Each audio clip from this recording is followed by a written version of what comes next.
Hello, traders. FX Pip Collector here. Today is Wednesday, November 26th, and this is my analysis for the pound yen, and we're starting off on the daily time frame.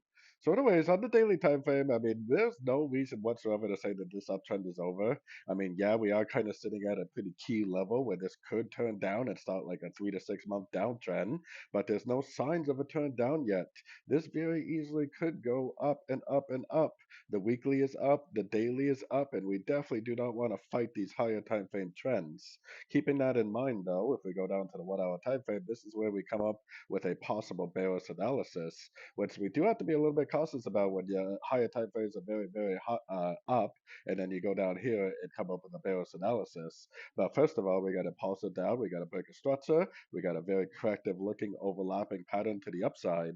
So this looks impulsive, this looks corrective. We put our Fibonacci retracement from here to here. Then we get a nice Fibonacci bounce, a nice break of structure to the downside. That should be a nice short. Then it potentially would either go down and make a C, which would look like this, and then continue the uptrend. Or potentially, if this really is some kind of a top on the weekly, then it potentially would not do that, but instead it would be very impulsive to the downside and just keep on making lower lows and lower highs. So anyways, don't forget to check out my website, linked over here in the corner. And as always, thank you for watching and happy trading.